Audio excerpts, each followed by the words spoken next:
Hello everyone. Previous class में हम लोग देखे थे monastic concept and dualistic concept. आज हम लोग देखेंगे जियोलॉजिकल टाइम स्केल। तो जो भी पिछला क्लास नहीं देखे हैं तो आप देख सकते हैं। मोनेस्टिक कॉन्सेप्ट, डुअलिस्टिक कॉन्सेप्ट में ओरिजिन ऑफ अर्थ में हम बताए थे कि कौन से ज्योग्राफर कौन सा हाइपोथेसिस दिए। तो जो लोग नहीं देखे हैं आप जाके देख सकते हैं प्रीवियस लेक्चर में। तो आज हम लोग जियोलॉजिकल टाइम स्केल देखते हैं। तो इसमें ज़्यादा कुछ है नहीं, मैक्सिमम चीज़ याद करने वाली है। एक आइडिया होने चाहिए कहाँ पे क्या यूज़ होगा। आंसर राइटिंग में इंट्रोडक्शन के लिए या यूजीसी नेट में तो काफ़ी बार पूछा ही गया है। तो बेसिकली जियोलॉजिकल टाइम स्केल ये एक बायोलॉजी का कॉन्सेप्ट है।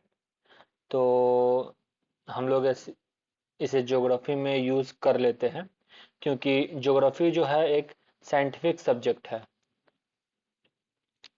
तो इसलिए हम लोग इसका यूज कर लेते हैं। तो चलिए शुरू करते हैं geological time scale. So geological time scale is a system of two things. पहला chronological dating means sequence of time. And दूसरा सेकंड थिंग्स इज स्ट्रेटिग्राफी। तो ये दो इंपॉर्टेंट कॉन्सेप्ट है, फर्स्ट कोरो एंड स्ट्रेटा। अब ये यूज किसके द्वारा किया जाता है? So it is used by geologist, palaeontologist, geographers and other earth scientist to describe the timing and relationship of events. तो geological time scale is not just about time, it is also about the geological history of relationship of the event that occur. Next है मैं study of the physical earth layer and relationship as well as the time when different organisms appear. Geological time scale is not just about the how rock formed, but it also about the interrelation aspect, how the organism developed, कैसे organism developed हुआ ये भी बताता है, कैसे organism evolve हुआ ये भी बताता है जियोलॉजिकल टाइम स्केल। तो ये बात है जियोलॉजिकल टाइम स्केल में। अब देखते हैं ये international union of geological science जो कि एक एपेक्स बॉडी है। ये 1961 में फॉर्म हुआ था। तो it is important in term of creation of geological time scale। अब ये जो फिगर आप देख रहे हैं, तो अब स्ट्रेटिग्राफी की बात करें तो इस फिगर में जो पिक्चर है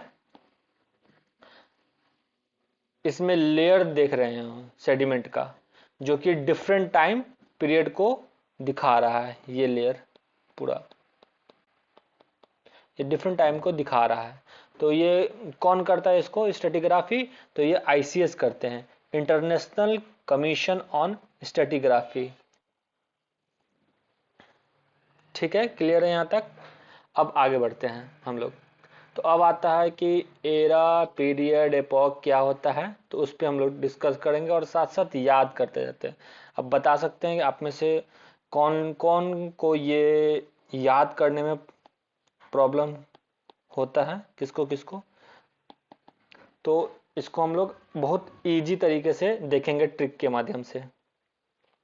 तो चलिए शुरू करते हैं। सबसे पहले एरा सबसे पुराना है, एरा सबसे पुराना है, देन एपॉक, फिर आते हैं पीरियड। तो एरा, एपॉक, फिर पीरियड। तो ये ओल्ड से हम लोग न्यू की ओर बढ़ेंगे। ये सबसे ओल्ड होगा और ये न्यू। तो इसमें सबसे पुराना हो गया एजोइक, आर्कियन और पेलियोजोइक, ये एक ही है। तो एजोइक के बाद आता है पेलियोजोइक, उसके बाद मेसोजोइक, उसके बाद सीनोजोइक और कैनोजोइक और उसका नियोजोइक। तो एजोइक या आर्कियन या प्री कैम्बियन में कोई भी एपोक नहीं है, देख सकते हैं आप यहाँ कोई भी एपोक नहीं है। क्यों?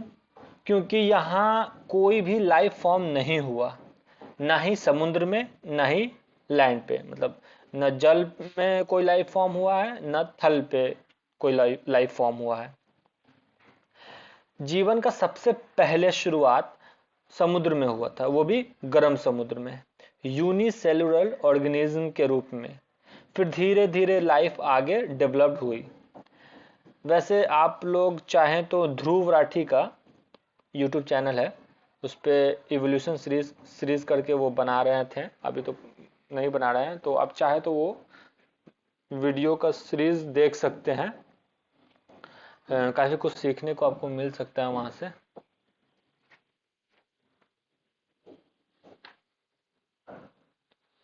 तो यहाँ पे कोई लाइफ नहीं फॉर्म हुआ है इस एपोक में।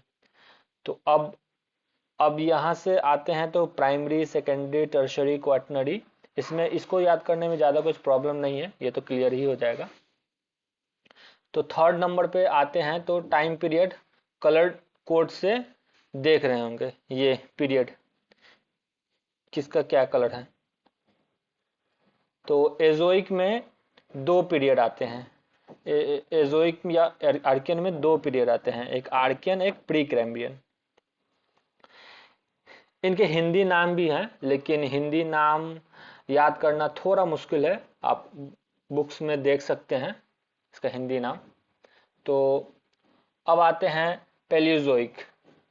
पेलियोजोइक प्राइमरी एपोक और ये पीरियड। तो इस पीरियड में आ गया कैम्ब्रियन और ऑर्डोविशियन, सिल्यूरियन, डिवोनियन, कार्बोनिफेरस, पर्मिनियम। देखिए Carboniferous, Ordovician, Silurian, Devonian, Carboniferous और पर्मिनियन, कॉस डीसीपी आप साथ साथ हम लोग याद कर देंगे। इसका ट्रिक होगा एजोइक, पेलियोजोइक, सॉरी हाँ एजोइक, पेलियोजोइक, मीजोजोइक, सेनोजोइक, कैनोजोइक। तो APMCN साथ साथ याद करते चलेंगे। आप कमेंट में लिख भी सकते हैं, अगर आपको लिख के याद करना आता है तो आप कमेंट में लिख सकते हैं। तो APMCN आप बार बार लिख सकते हैं। तो Azoic, A for Azoic, P for Palaeozoic, M for Mesozoic, C for Cenozoic और सिनोजोइक, N फॉर नियोजोइक। तो हम लोग देख रहे थे एजोइक के बाद पेलियोजोइक। तो पेलियोजोइक में Cambrian, Ordovician, Silurian, Devonian, Carboniferous और पर्मिनियन। तो कॉस डीसीपी, ठीक है। अब आते हैं कार्बोनिफेरस। इस कार्बोनिफेरस की खास बात यह है कि ये कार्बन यानी कि कोयला के रूप में फेमस है। इंडिया में भी जो 98% का कोयला मिलता है बेस्ट क्वालिटी का, वो बिटुमिनियस टाइप का कोल है, वो कार्बोनिफेरस टाइम का ही है। ये हो गया एक बात। दूसरा बात, सेकेंड जो बात है, वो सेकेंड बात ये है कि एल्फ्रेड वेगनर ने कॉन्टिनेंटल ड्रिफ्ट की शुरुआत जो की थी वो कार्बोनिफेरस टाइम पीरियड से ही की थी। तो 2 बात याद रखिएगा कि कोयला के लिए फेमस है और एल्फ्रेड वेगनर जो है कॉन्टिनेंटल ड्रिफ्ट की शुरुआत यहीं से किया था। क्लियर है। अब आगे बढ़ते हैं मेसोजोइक में। मेसोजोइक में सेकेंडरी एपोक है और ट्रियासिक, जुरासिक और Cretaceous, TJC, T Triassic, J से जुरासिक और C से क्रेटेशियस। ये आप ऐसे याद कर सकते हैं। जुरासिक वही डायनासोर वाले पीरियड का बात है, जुरासिक पीरियड। अब नेक्स्ट आगे बढ़ते हैं हम लोग। तो मेसोजोइक के बाद आता है सीनोजोइक और कैनोजोइक। सीनोजोइक में एपोक हो गया टर्शरी एपोक हो गया, और इसमें पीरियड आता है इयोसिन, ओलिगोसिन, मायोसिन और प्लायोसिन। तो इसमें हम लोग याद करेंगे PEOMP। ये ई से इयोसिन, O से ओलिगोसिन, तो ये P से क्या होगा, तो P से पेलियोसिन होगा, पेलियोसिन। अब यहाँ आता है कि पेल्यूसिन यहाँ क्यों नहीं लिखा गया है। तो पेल्यूसिन इसलिए नहीं लिखा गया है कि बहुत सारे स्कॉलर जो हैं वो पेल्यूसिन और इयोसिन दोनों को एक ही मान लेते हैं। तो इसलिए आप पीओएमपी याद रख सकते हैं, लेकिन दोनों को एक माना गया है, मान लिया जाता है। तो ये चीज़ का आप ध्यान रखेंगे। अब नेक्स्ट आता है नियोजोइक। नियोजोइक एपोक हो गया क्वाटरनरी, जिसमें आप पीएच याद कर सकते हैं। पीएच वही पीएच वैल्यू वाला पीएच। तो प्लेस्टोसिन और होलोसिन, जिसको पोस्ट ग्लेशियर भी कहा जाता है। तो ये चीज क्लियर हो गया। आप में से किसको भी डाउट होगा तो आप कमेंट कर सकते हैं, पूछ सकते हैं कमेंट में। अब आते हैं पीरियड को डिटेल में कि कौन से पीरियड में कौन सा फ्लोरा और फौना पाया जाता था। तो उसको देखते हैं क्या क्या जीव जंतु थे, कब क्या कैसे हुआ, उसको जल्दी जल्दी हम लोग खत्म कर लेते हैं। तो सबसे पहले क्या था, देखिए सबसे पहले आर्कियन था। तो सबसे पहले आर्कियन आ गया। आर्कियन में ये आर्कियन में देखिए सबसे पहले ये फॉसिल लेस टाइम पीरियड था। क्या था, फॉसिल लेस। यहाँ फॉसिल नहीं पाया जाता था, इसलिए इसको फॉसिल, जिसको हिंदी में जीव रहित काल कहते हैं। तो जीव रहित काल था। इसमें सिर्फ ग्रेनाइट और नीस रॉक पाया जाता था। एक तो जीव रहित था और ग्रेनाइट और नीस साथ साथ हम लोग याद करेंगे। आर्कियन में फॉसिल लेस था, जीव रहित, और दो रॉक पाया जाता था, एक ग्रेनाइट और एक नीस। अब आर्कियन के बाद आता है प्री कैम्बियन। प्री कैम्बियन आता है। प्री कैम्बियन में आरावली, धारवार रॉक, धारवार क्रम की चट्टान बनी। ठीक है। समुद्र में माइक्रोफॉसिल जीव का ओरिजिन हुआ। समुद्र में माइक्रोफॉसिल जीव का ओरिजिन हुआ। और समुद्र भी कैसा था, तो गर्म था। पीछे हम लोग बात किए समुद्र कैसा था, तो गर्म था। अब प्री कैम्ब्रियन के बाद आता है कैम्ब्रियन। कैम्ब्रियन में कैम्ब्रियन आता है। तो कैम्ब्रियन के ग्रेट ब्रिटेन के वेल्स में, वेस्ट इंग्लैंड, कनाडा, यूएसए, ठीक है। और इंडिया में विंध्या माउंटेन, इंडिया में विंध्यन माउंटेन, इस तरीके की चट्टान बनी। और गर्म समुद्र में इनवर्टिब्रेट्स, ये जो है वर्टिब्रेट्स या इनवर्टिब्रेट दोनों बोला जा सकता है। वर्टिब्रेट्स, वर्टिब्रेट्स का मतलब होता है कि रीढ़ की हड्डी वाले जीव। जिस जीव में रीढ़ की हड्डी है उस जीव का विकास शुरू हुआ। ठीक है। इनवर्टिब्रेट्स का अब बोलेगा कि इवोल्यूशन कब हुआ, तो कैम्ब्रियन पीरियड में वर्टिब्रेट्स या इनवर्टिब्रेट्स का इवोल्यूशन हुआ। अब आता है ऑर्डिविशियन में। कैम्ब्रियन के बाद आते हैं ऑर्डिविशियन में। तो ऑर्डिविशियन यही ऑर्डिविशियन में यही इवोल्यूशन हुआ वर्टिब्रेट्स का। तो यहाँ इवोल्यूशन हुआ वर्टिब्रेट्स का, यहाँ स्टार्ट हुआ, यहाँ इवोल्यूशन हुआ। तो ऑर्बिडिशन बढ़ते हैं तो यही रीढ़ की हड्डी वाली जीव के इनवर्टिब्रेट्स ये और ज्यादा विकसित हुए, यहाँ से आगे बढ़े तो यहाँ से विकसित होना चालू हो गया।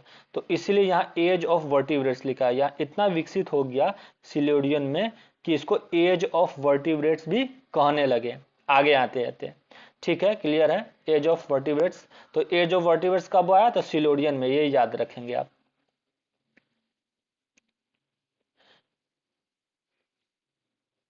ठीक है। हिंदी में इसको रीढ़ की हड्डी वाले युग भी कहेंगे। तो ये याद रखिएगा कि रीढ़ की हड्डी वाले युग किसको कहते हैं, तो आप सिलोडियन पीरियड को कहा जाता है। रीढ़ की हड्डी वाली युग, इंग्लिश में कहेंगे इसको एज ऑफ वर्टिब्रेट्स। क्लियर है।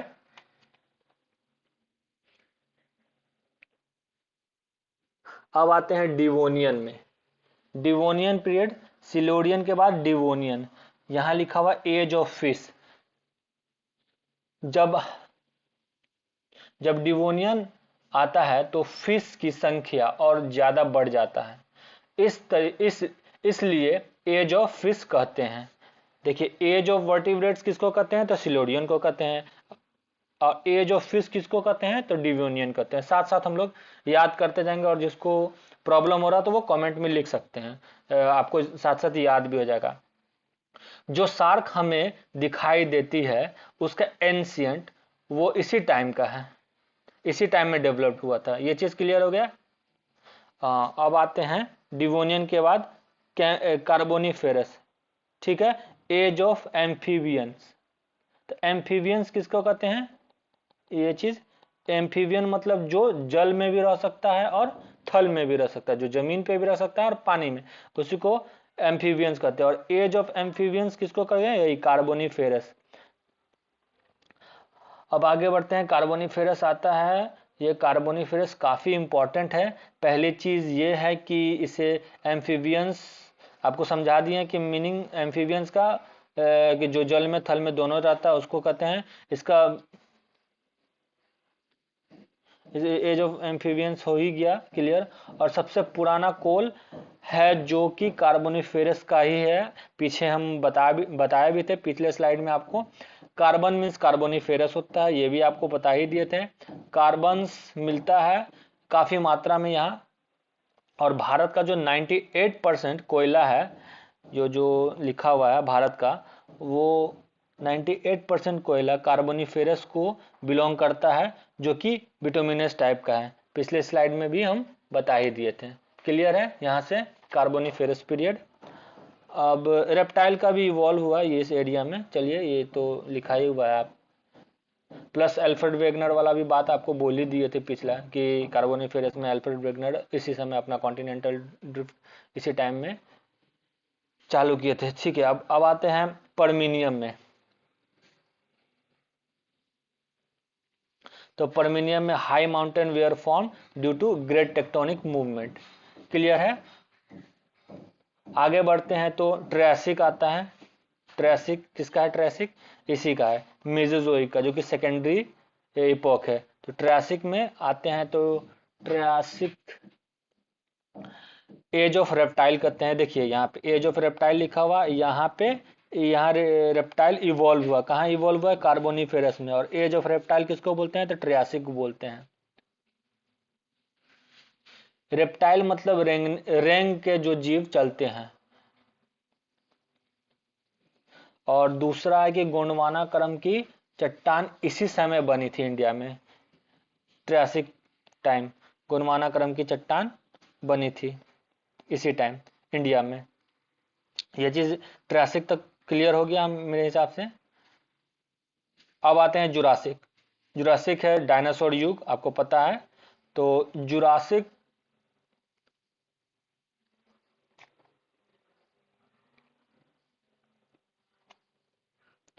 हाँ, जुरासिक में आर्कियो आर्कियो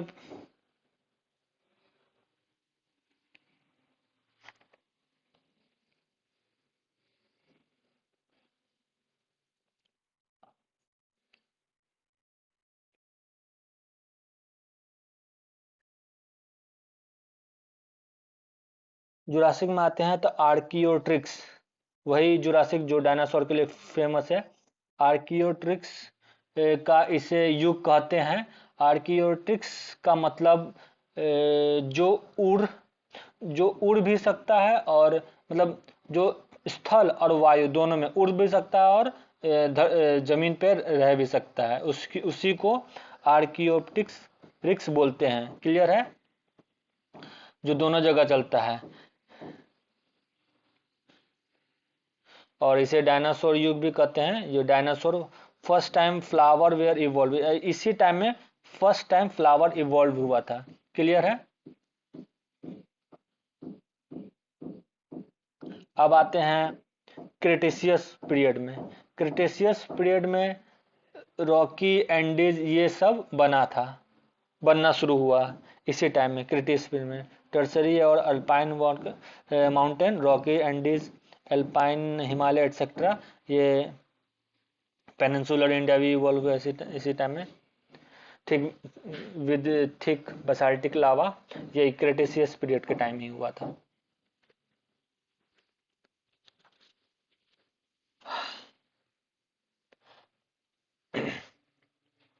अब eosin, Oligocene, myosin, Pliocene, Palaeocene. तो इयोसिन, ओलिगोसिन, मायोसिन, प्लेयोसिन। ये किसका है? तो सीनोजोइक और टर्सरी पीरियड का है, इयोसिन, ओलिगोसिन, मायोसिन, प्लियोसिन।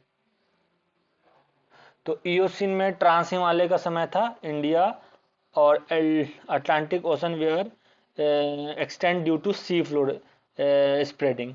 तो ये इयोसिन में ट्रांस हिमालय था, और ओलिगोसिन में ग्रेटर हिमालय का बात किया गया, और मायोसिन में लेसर हिमालय का बात किया गया, लेसर हिमालय मायोसिन में। और प्लायोसिन में शिवालिक रेंज का बात किया गया। तो ये चीज़ आप ध्यान रख सकते हैं, सिनोजोइक एरा का है ये, इयोसिन, ओलिगोसिन, मायोसिन, प्लायोसिन। अब लास्ट में है नियोजोइक में पीएच, याद कीजिए नियोजोइक पीएच, पीएच में Pleistocene, Holocene. Pleistocene glacier time period के लिए जाना जाता है, प्लेस्टोसिन ग्लेशियर टाइम पीरियड के लिए जाना जाता है। पेंक और ब्रुकनर ने यूरोप के गुंजमंडल रिसवर्म, गुंजमंडल रिसवर्म इंपॉर्टेंट है, देख लीजिएगा यहाँ, पेंक और ब्रुकनर, गुंजमंडल रिसवर्म, ये 4 बड़े आइस एज के बारे में नाम दिया था। और नॉर्थ अमेरिका में जो आइस एज था, नॉर्थ अमेरिका में जो आइस एज आया उसका नाम नोब्रास्कन, कंसान, इलिनोई और विस्कॉन्सिन, नो ये आप देख सकते हैं, नोब्रास्कन, कंसान, इलिनोई और विस्कोसिन, ये इसी प्लेस्टोसिन टाइम पीरियड का ही बात किया गया। अब लास्ट है होलियोसिन, जिसको पोस्ट ग्लेशियर मतलब, पोस्ट ग्लेशियर मतलब ग्लेशियर के बाद, प्री मतलब पहले और पोस्ट मतलब बाद, तो होलियोसिन इसको कहेंगे। तो अभी का जो टाइम पोस्ट ग्लेशियर है वही, जैसे प्रेजेंट लाइफ में जो भी चल रहा है ना, मानव फार्मिंग हो गया, एनिमल डोमेस्टिक हो गया, जानवर पालना हो गया, खेती करना, ये सब इसी टाइम का है। तो आइस एज के बाद यही पोस्ट ग्लेशियर चला। तो आज हम लोग जियोलॉजिकल टाइम स्केल ख़त्म कर लिए हैं। तो जिन लोगों को ये वीडियो कुछ इन्फॉर्मेटिव लगा तो आप नोट्स बना सकते हैं, शॉर्ट नोट इसका, और इसको याद कीजिए। और थैंक यू।